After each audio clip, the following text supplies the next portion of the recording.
because, well, as you know, just like I know, tomorrow's Thanksgiving, and I already have a house full of the littles here. My 5, 4, and 8-year old nieces and nephews. So I knew I wouldn't be able to get to this evening, and I wanted to make sure that I jumped on to talk to you a little bit about a day in the life of a day in the life of me, if you will. Excuse me, I'm fiddling with Instagram, which goes out on me a lot. It does not allow me to record as easily as I'm able to on Facebook.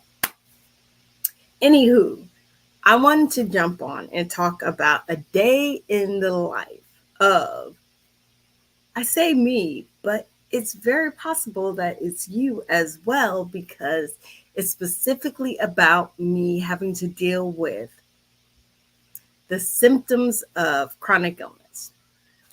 And one of the things that happened to me this morning was when I woke up, I felt the need to go ahead and straighten up the room, starting with changing the sheets on the bed. And changing sheets, I don't mean just making the bed. A lot of you already know, but I'll explain, means just pulling off those sheets that you slept in for a week and putting them in the laundry basket. And to be honest, I'm supposed to do laundry too.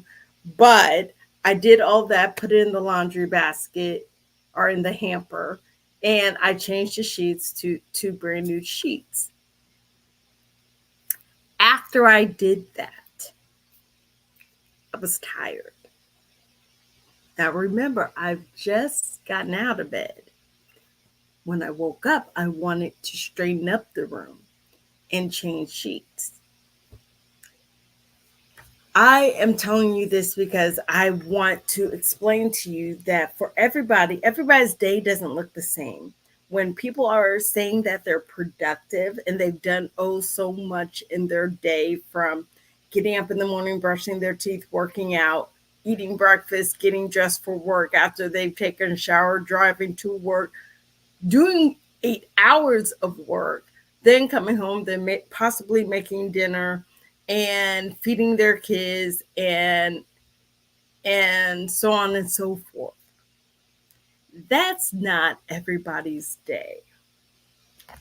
As someone who has struggled specifically with chronic illness, I'm not going to go through the line of it. If you follow me, you know well enough. Um, I was a little dumbfounded that I was tired after changing the sheets, but I was. And I had to sit for a little while before I did the next thing that was on my list. People who don't live with chronic illness don't actually realize that. But when I talk about my story might empower someone else who is living with chronic illness, or even inspire someone who is not, or inspire someone who knows someone else living with chronic illness. Because I think a lot of us don't realize what is going on in in each other's lives, because we don't talk about it. Whether you have a chronic illness or not, we don't talk about it. We just get through our life, do what we have to do, and it is what it is. So as I said, I changed the sheets. I got a little tired. I sat for probably about 10 minutes, and I got up and I went to take a shower. It's normal stuff, right? People do this stuff all of the time.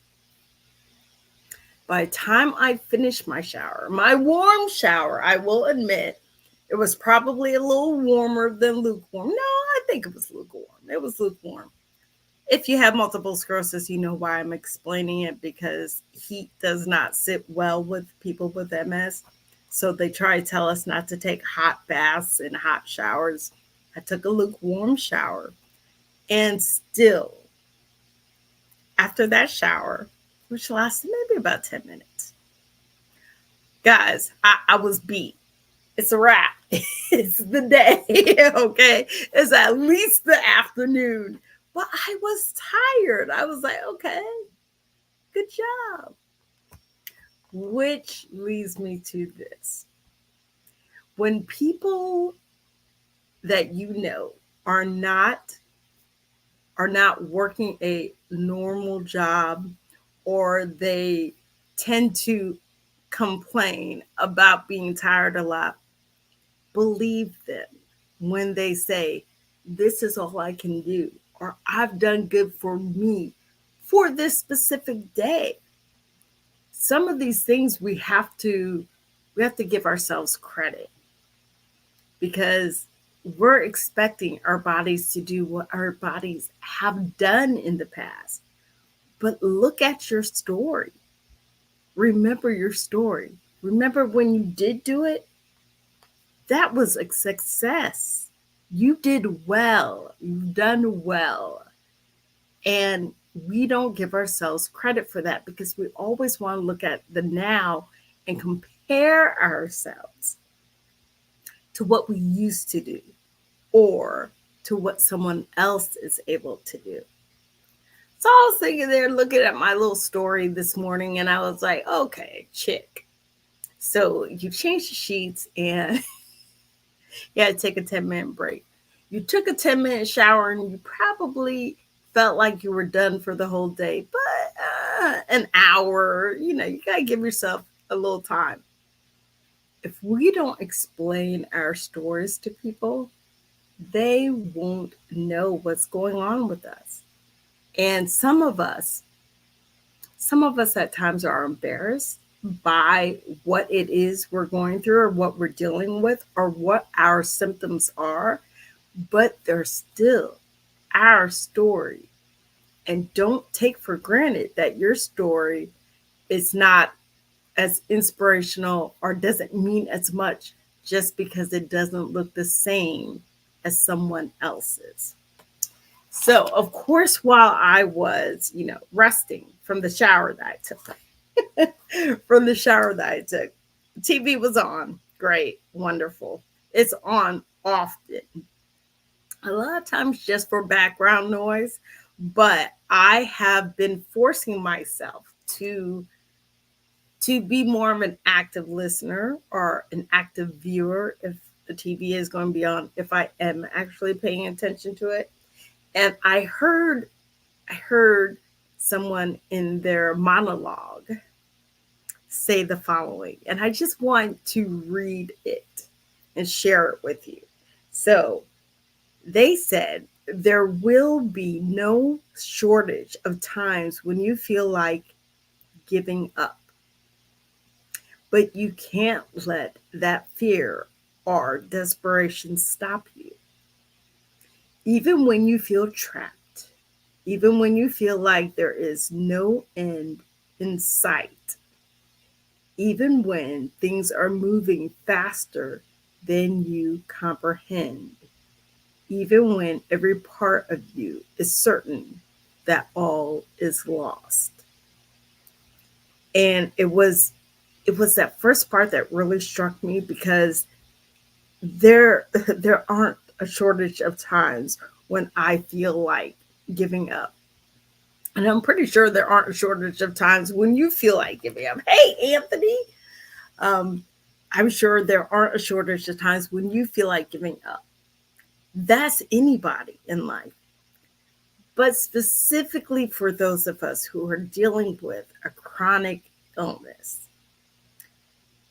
I want you to recognize your story and realize that your body has gone through a lot.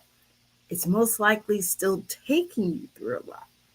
And you're an inspiration. Look what you've survived. Look what you go through every day. Look what you're able to do, even if it's not as much as you were able to do at one time. Are you able to do more than what you think?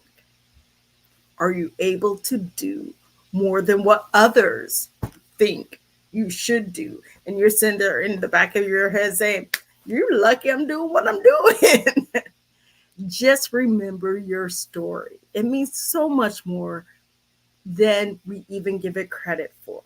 But I want you guys to think on that and remember what in the words of, oh, I didn't even tell you, Meredith Grey, if you will. There will be no shortage of times when you feel like giving up. But also remember, you have it. Take care, guys. Have a happy Thanksgiving. See you soon.